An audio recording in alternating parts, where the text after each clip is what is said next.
Hello, hello. Welcome to Let's Chill, the official, unofficial Minnesota Wind Chill, Minnesota Ultimate Frisbee podcast. I am Jeff, and with me we've got Jay and Kane. Kind of speeding up the intro process tonight because we've got some good topics to talk about. So let's just roll into it. Before we hit our stall seven, just got a couple little things. First, we want to announce a big giveaway announcement. Congrats to Chris K, who entered to win 2 free Wind Chill tickets. So he got 2 golden tickets, good for any Wind Chill game in the 2023 season. It was big. He was the winner, so we definitely encourage you guys to follow us on Insta and Twitter and Facebook and all that. Sign up on our website. That's windchilltalk.com. We've got lots of great giveaways coming, more ticket giveaways. We got some disc giveaways in the future. We're your source for everything ultimate. So follow us, stay up to date, and win some stuff along the way. All right, stall 7. Yeah. So my question for today is directed at both of you. So you both have to answer because there's 2 right answers. All right. Bring it on. So the AUDL was founded in 2012. Last year we celebrated 10 years of the AUDL being in existence. There are 2 teams in the Central Division that have been established since 2012. Jay and Jeff, can you both name one of those teams, please? Okay, I can get one. I think the All right. Mechanics. Yes. Yep. Okay. They're day All one. right, well, Jay, all right. what's the I knew other? the mechanics. So I know it's not the Union. I'm gonna go with the Nope. Radicals. No, I was surprised by that. It's actually Indy. Seriously. Yeah, Huh. I thought it was going to be the Radicals too, but I guess not. Did you guys see the Radicals? This is going off topic a little bit. The Radicals now have an offensive coordinator. This is Oh this is yeah, the Pat bonus Skywise. stall 7. Yeah. Yeah, that's awesome. That's going to be interesting because we can get into this later too, but it almost takes a more legitimized approach to the game now, where they're having specific offensive, defensive coaches, which is awesome. That's And like who better? This episode, I think we're almost like jumping the gun a little bit. That's gonna be part of this episode. I want to bring that up and how the Central Division is totally shaking up, featuring my cat. You're watching on YouTube. This is my cat Tilly. If you're listening on Spotify, check out our YouTube. See my cat Tilly. Okay, my stall 7. I'm directing to Jay here. Jay, just the other day, Pavel Giannis had signed a 6-year contract. Now, this is actually a 2-parter. I'll ask part 1 to Jay, part 2 to Kane. Jay, which team did he sign the 6-year contract to? I want to say it was the LA Aviators. It was, yep. Kane, which Minnesota All-Star also signed a 6-year Minnesota Twins. Sorry. Minnesota Twins All-Star also signed a 6-year contract this year. Yes, good old Carlos Correa. Man, Number 4, baby. I can't stop talking about it. I know it's like I've talked to like the ears off of people. 6-year contract in the AUDL is the longest in history. That's and the big. fact that he signed it the same length of a contract with literal all-star shortstop Carlos Correa, like Right. that blows my mind. Yeah. All right. Well, I have a stall 7 question for Kane. Kane, 7 seconds or less. Brandon Mattis, very famous for many things, but one of those things is his fantastic chili recipe. What secret ingredient did Brandon Mattis thought he accidentally added to his chili? Man, I saw the tweet. You kind of showed me the recipe, and now I'm blanking on it. Brown sugar. No, it was actually cinnamon powder instead of cumin. Oh, But okay. See, I was thing, right there. The sweetness with the brown sugar. I thought maybe it'd be like a secret ingredient, makes it a little bit sweeter, but that's kind of funny because I would add literally both. Like, I would add brown sugar. I don't think I would add cinnamon on purpose, but I definitely wouldn't be upset if I did. I would try it for sure. but like he's got a specific recipe, and we got to try that. Man, if you listen to the podcast, man, we'll make you chili sometime on the podcast. We'll eat it. We'll review it live. All right. Or he can make us chili, and we'll review it live. Yeah. And he can be a part of the bake sale that we're putting together for the wood chill chili bread. I'd go. All right, and then also, of course, this episode is sponsored by nobody. I'd love to put a name in that space pretty soon. If you're looking for a podcast to sponsor, we're just trying to break even. We're not trying to make money, but like the website costs us money. This, man, I don't know. That's kind of, but Hey, we'll go sponsored. Disc store, I know you're listening. Disc store better be listening. I'll wear your t-shirts. Man, if Disc store is listening, that might be more honorable than them actually sponsoring us at this point. Like Disc store, if you're listening, we'd love to have you on. All of Disc store, just hop on the pod. The entity that is the store. No, yeah, I want the actual store. Like just a video of a building. Just do they have like a brick and mortar building, or are they all like online? I think they do. I think it was in like Kansas or something like that.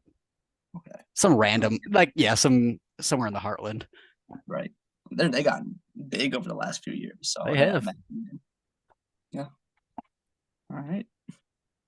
All right. Well, I think the main topic of the night is, we got a couple. Tonight is going to be basically a tribute to a couple of key wind chill players who have been part of the team for the last couple seasons. They've been major factors on the field, both in their skills, but also I think in their leadership. And those, there are three. Today, the DC Breeze announced the signing of Andrew Roy and Cole Jurek. Of course, that was something that I think we all knew was coming, and the announcement was pretty much a formality, but it was official. And then Nick Vogt has announced, I guess technically he hasn't officially said he's out, but he said his future of Ultimate is uncertain, and he doesn't know if he'll ever step on the field again. And of course, the Wind Chill posted something to a little thank you, and so yeah, that's kind of the topic of tonight. Yeah, I know there's three big players. Some confusion for me personally. Is it due to his injury? He doesn't want to redo an injury, or is he just moving on basically? Sounds like so he had, and I feel kind of bad not knowing for sure. I think he had an ACL tear, and it sounded like he had it twice, like back-to-back seasons, like 2 years in a row. Yeah. And so I think part of it, the speculation is like he doesn't really want to risk a third one, and it's from what I've heard, that injury and that surgery is just really hard to recover from anyway. Oh, Jay, you might know about that. Speaking of which, Jay might have to hop off because once again, he's out here saving lives. He's on call at the EMT, doing much more important stuff than us. He might need to go help him, Man. So, Jay, is an ACL injury, from your expertise as an EMT, like that's what I've heard, is that's a really hard surgery to come back from. So yeah, giving a little bit of anatomy there, we know that the ACL, it goes to the anterior cruciate ligament. Ligaments don't heal very well. Obviously. Yeah, but ligaments actually just don't heal very well in general. So aside from the surgery being on the knee, which is, a big joint in your body, the biggest joint in your body, second, but the big joint in your body, joints also don't heal very well. So it takes a long time to recover from. And oftentimes it's extremely painful recovery and extremely uncomfortable recovery as well. So, well, I hate to see him go, but I mean, if it's better for his health, then obviously that's a smart decision for him. But I don't know, it just kind of sucks. He's a key player. That was huge having him on the field. Yeah, like all jokes aside, like I don't want to make the same joke again, but like in a way he kind of was that discount Benyat of like he made a presence downfield. He was laying out. You see all these highlight videos of him, and he was grabbing every disc in the area. And it was really fun to watch when we did. But yeah, it's one of those things where like you can't. How do you justify playing ultimate frisbee if it means blowing out your leg for a third time? Like, no one's gonna do that, and no one should. Like Nick Vogt has no justification. Like he doesn't need one, Yeah. But Yeah. I He's feel got like that infinite- the open. Oh, go ahead, Kane. I was like, he's got infinite support from the team and the fans. I feel like that's been huge. I just personally, I don't know. I think I'd like to see him. We kind of touched on this earlier with the Pat Schreiwise going to the Radicals as the offensive coordinator. Maybe he could come back and take on a role similar to that. That'd be interesting. That would be But so cool. it kind of sucks to see him go so early. I feel like his career is just getting off the ground too. Like he had so much more to give, but yeah, he mentioned on Twitter like he would be interested in like still being active in the community, and he didn't know what that meant exactly. His tweet was something he actually mentioned like podcasting, so like let's get him on the pod. But Well, if you're listening, we'd love to have you on the podcast sometime, man. Come on down. yeah, so I think he won't completely leave Ultimate, but yeah, I think he won't cleat up again if you'd say that. Yeah. It definitely what? No, go ahead. Sorry. Oh, I would say it definitely opens up like I mean, bringing it back to the team then, like from a very practical standpoint, like they need to fill another cutter role now. I was just say, yeah, it leaves a huge hole in the offense. Yeah, Which, as we saw last season, was already struggling, and he was out then too. and like which, I mean, you can see the impact he had. I feel like the last season he wasn't playing, and our offensive efficiency went down. Which I'm not saying it's a 1-to-1 correlation causation, but he plays a part clearly. So, well, the interesting like double whammy I feel like is the loss of Jurek. I feel like Jurek was a somehow like very underrated cutter. I feel like he played a huge role in ways that I maybe as a fan, like I just didn't appreciate as much until I saw the highlight. Like I feel like I didn't see it at the time, but then like, oh, that Saturday night or like the Sunday morning, whatever, I saw the highlights. Like, whoa, he was right. out there. So that's two big cutters that are not going to be on the chill anymore. Right.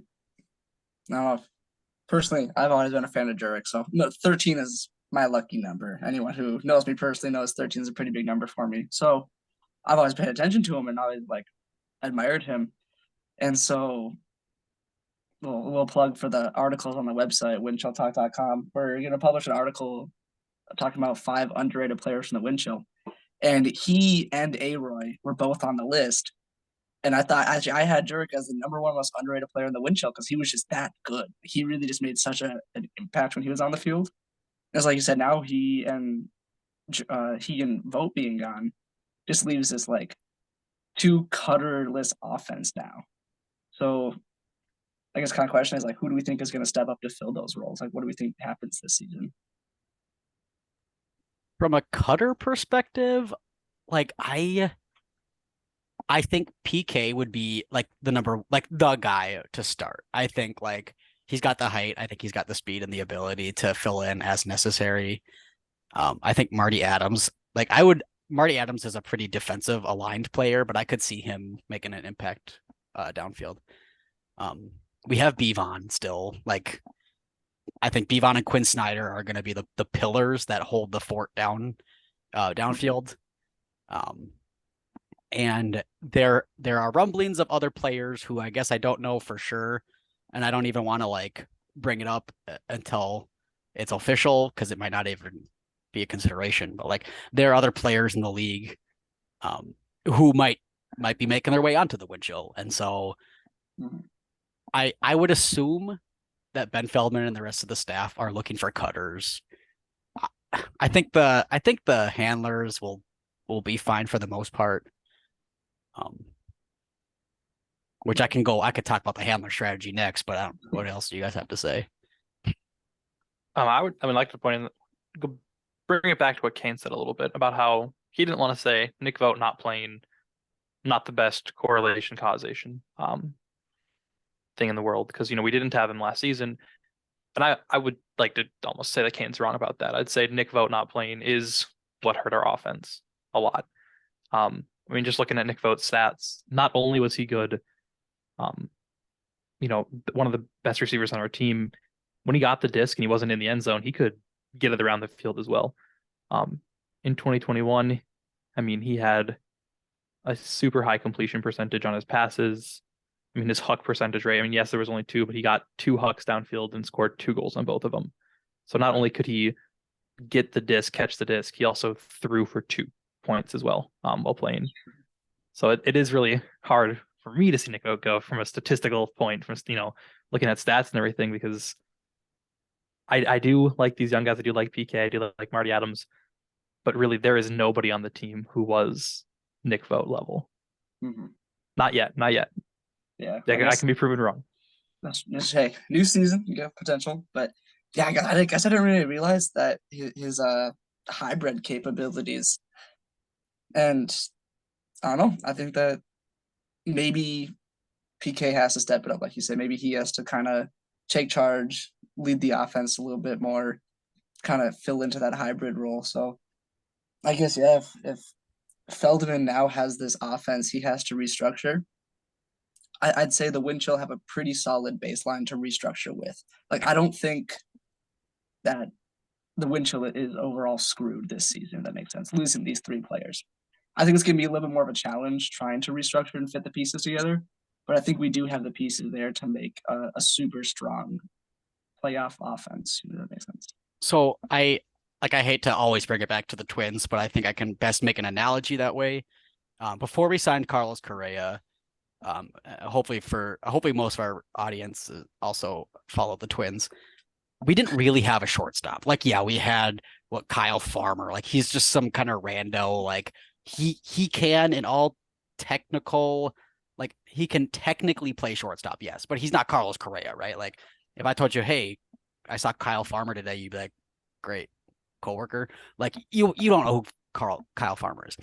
Right. They had the pieces who could play, and then they had these questions of who's playing third base, and someone's at second, but there's like 4 options at second base, and all these things. But it really, now that they have Carlos Correa at short, they can more solidly say you are a second baseman now, and yes, you are for sure playing third base every day. Like that piece, because Kyle Farmer again was like, well, can he play shortstop? And these other 3 guys can back him up if they need to, and there's just like a lot of moving parts. It's kind of like with the wind chill of like, they have the cutters, they have a pretty decent background of cutters, like you said, Kane, but it's going to be a few people just need to step up.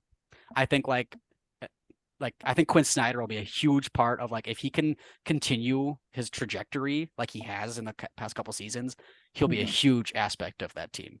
Bevon, I think, again, will be a huge pillar of the cutters in the red zone. And I think the pressure is on players like PK or like a few of these other, even Will Brandt. Like, I think there's going to be just that added pressure now of like, hey, maybe you were more of a defensive player, more of a handler, but you're going to be in a more of a cutter role until we get a third or fourth, like, solid cutter down there, like. You bringing Will Brandt up actually reminds me of the interview we did with him. He said to himself, he wants to see himself take more of a leadership role this year. He wants to see himself kind of fill that role. Mm-hmm. Well, with A-Roy gone, I mean, that's what really I was going to talk about. Yeah, that's the opportunity he's looking for. So I think, without putting words into his mouth, that's what he was alluding to. Right. I think a lot of these guys knew that A-Roy and Jurek were leaving. Yeah. I think Will Brandt is more of a handler than a cutter. And so I think Brandt now has the permission or the opportunity to be the leader with the disc in his hand as a handler, but more of a quarterback. Mm-hmm. But of course, you could have been alluding to basically replacing Jurek. Right. But I see him more as a handler. Like, he talked about throwing with Tony Paletto, and working on their hammers and stuff. Like, yeah, I'm about to say Paletto's like the hammer guy too. So okay, yeah. So going more into the handler strategy now, that's a good segue. I predict that the handlers are set. I think we're gonna have Clayton and Paletto as like, oh, that's the Pepsi.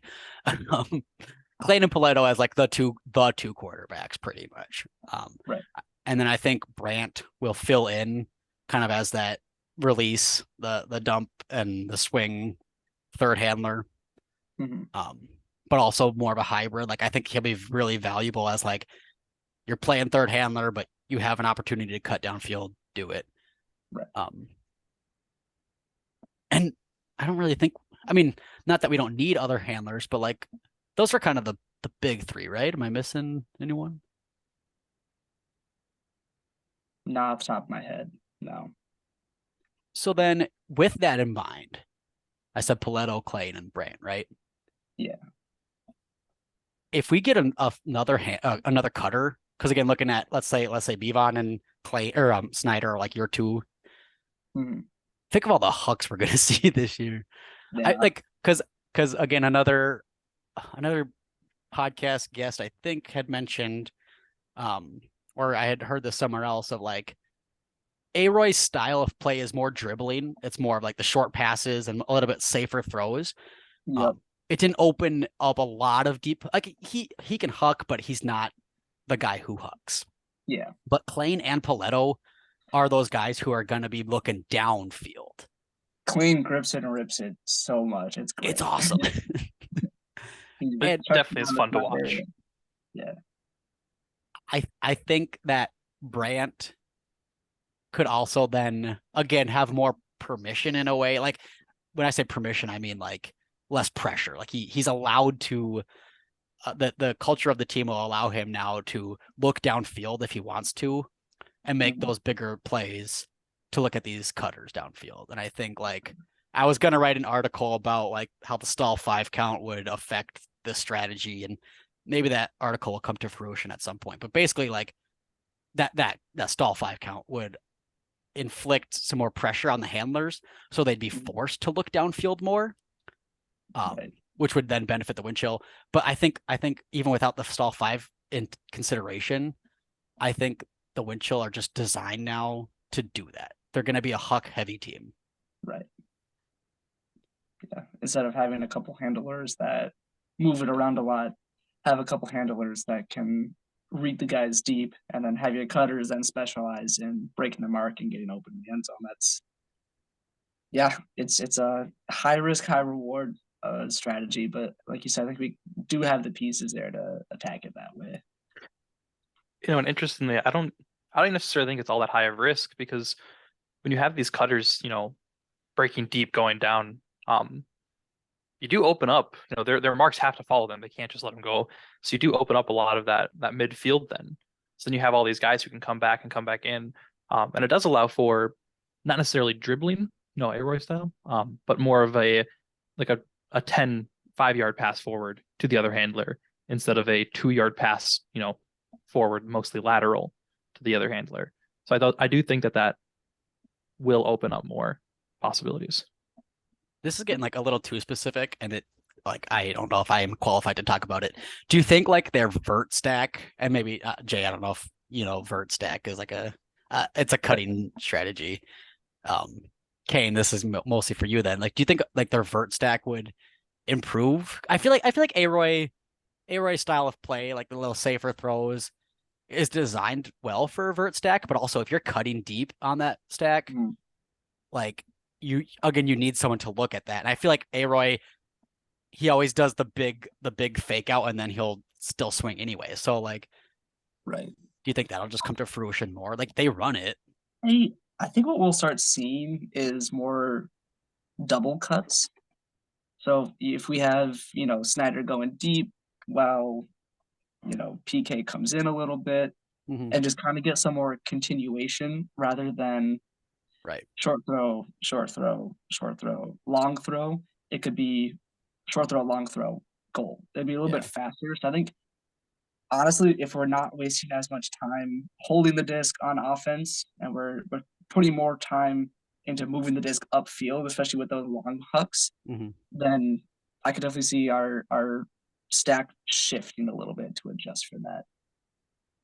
Dang, that's awesome. That makes complete sense. I feel like when they're moving the disc, they have a pretty smooth operation, but for sure.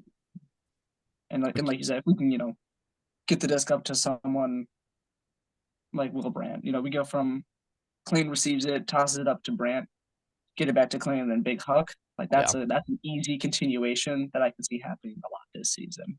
Yeah. Absolutely. Mhm. Yeah, and like I guess the style of play that again, bring it back to Aroy, like with dribbling, I think that worked. That's super effective, but everyone's got to be on board with it. And like I think again, the Windchill's kind of hybrid offensive line of like there's a lot of big hucks, there's a lot of big hammers, and there's a lot of short passes. Like Mhm. those are three different styles of play that don't necessarily mesh well. Right. Like you can have great on-field chemistry, but if there's that conflict, then your strategy isn't going to work as well. Whereas now Right. he's going to the breeze, where I think Tucker Hoffman said in our podcast, like I think he said like there's like 4 Aroys on that team now. Yeah. They're gonna they're gonna They're give New York a run for their money. no, they really are. And then with That's Jurek down there, yep. Yep. I don't even want to talk about that. I am look as a DC no, Breeze fan, let's talk about it. as a DC Breeze fan, that's like kind of crazy. That because obviously Windchill number one. I'm not changing teams anytime soon here, but I've always been a fan of the DC Breeze. If you haven't read my article ranking the AUDL jerseys, I actually put them at number one but I'm not biased at all. I'm completely correct. But the point is that like it's cool seeing the DC Breeze kind of making the adjustments they have to put up a fight against the Empire, which I mean it kind of sucks because what they're essentially doing is building another super team that Yeah. we might have to face championship weekend. But at the same time, it's cool to see teams in the league are taking it seriously, making the adjustments to their rosters to handle these big threats, and I think that's awesome. I mean, not to like be a downer. I like yes, I am like 100% on board, and I think like New York streak ends the first time they play DC or the second time. Like New York isn't going undefeated this year, but Yeah. I like to be fair, give some credit. Like it's not like DC headhunted these guys. Like they were Right. moving out there for personal, school and life and stuff. So like yeah, they're making the adjustments. Like they sign these guys still, but it's not like they. That's true. That's true. Yeah, but like I know again, like I want to plug Ringer the too. Like we're in this network of ultimate podcast. They had Aroy on their podcast a week or two ago. If you guys haven't listened to that, you guys should because It's a he fun one. It's a fun one. Jay, you're a big board game fan. He published his own board game. Like it's so I don't know. It's coming out I think this spring or summer. Like we gotta buy it, obviously. But Obviously. We'll play it on the podcast. yeah, Hey, Roy, if you're listening, man, come on the podcast. Come play your game with us. yeah. Why don't we plug that? Like just because you're not Windchill players anymore, Roy Jurek. Like let's go. We'd love to hear from you guys. No, but the point I'm trying to make was that they did a section, and like honestly, I don't even know if I'm talking about the right podcast, but like they broke down some film with Aroy, and like he kind of like analyzed like, oh yeah, this play affected this throw and all that stuff. Mhm. But he mentioned that there was a play with Jurek, like kind of smack talking Ben Yacht. Yep. And he was like, you can't effing guard me and stuff. I think he was kind of getting maybe like a little aggressive, but like in a competitive way. And Right. like the thing is, like, yeah, Ben Yacht is 6'9", like he's 6'9", but and Jurek is 5'2", but not significantly shorter than this tall player Ben Yacht. But he can still beat him in a head-to-head, in a 50-50. Like Right. there is that chance still. And so there's like that there's a personal rivalry. I think they mentioned that they were teammates. I guess I don't know like their Yeah, I think they backstories. played together for a while. So that's gonna be super fun to watch. Like I might have to start watching the Breeze this year and just see how they play because that's gonna be huge. I'll make a fan out of you. So I do want to point out Jurek is 6 foot. So he's just look it up real quick for I was reference. making a joke, okay? I know. He's still tall, but that's how tall Ben Yacht is. That he makes someone who's as tall as me and taller than both of you look like itty bitty. Yeah. Ben Yacht's not 6'9", is he? I just said Oh, I have no 6'9" clue. just because nice. Hey, we're gonna say he is. And Ben Yacht, if you're listening, come on the podcast. Tell everyone how tall you are. We can have a whole discussion about your height.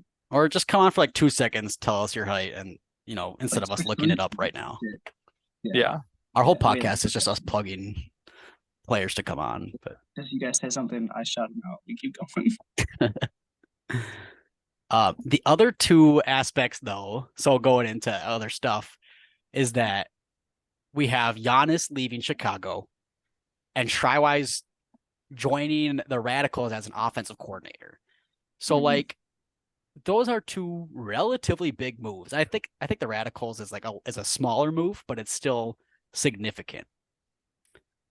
Like this season is going to be just so interesting to see how it plays out. I don't know if the Radicals have a losing season this year, but I don't think Chicago goes undefeated this year. Well, they didn't last year, but like, I don't know. What do you guys think? Like, how is that going to play out? Well, I think the Central Division is going to be really tight this year. I think that if you look at Indy's the team that I always am so frightened by, because if you look at their scores against us last year, they put up some good numbers against the wind chill, and if you look at their games against Chicago, like we watched that one where they lost like 1 point. They were going blow for blow. They had a lead on Chicago for a good amount of time. And so I'm always looking at Indy as that kind of team where I'm like, I don't really trust them. They're the dark horse. They really are. And I like it, but at the same time I don't, because I'm just like, why can't everyone else in the Central Division suck, so we're the best. But I think that it's gonna be a really close, really tight division this year. If you look at what the Radicals are doing, I follow them on social media, and so they're in this phase of not necessarily rebuilding their team, but like with getting Shriwise as the offensive coordinator, they're kind of restructuring how they're going to tackle their season. And so I think the Radicals, we can expect a lot more from this year. Chicago, I think we're going to expect about the same amount, maybe a little bit less, but let's be honest, they're a pretty stacked team outside of that. I personally, I disagree with Kane. I disagree with Kane on a lot of things, apparently. And Jeff a little bit too, I think Giannis was not the foundation necessarily of the Union, but he was a really big part of the Union. Just looking at his 2022 stats, his throwing yards, I mean, he had 4,700 throwing yards, and he still received for over 2,000.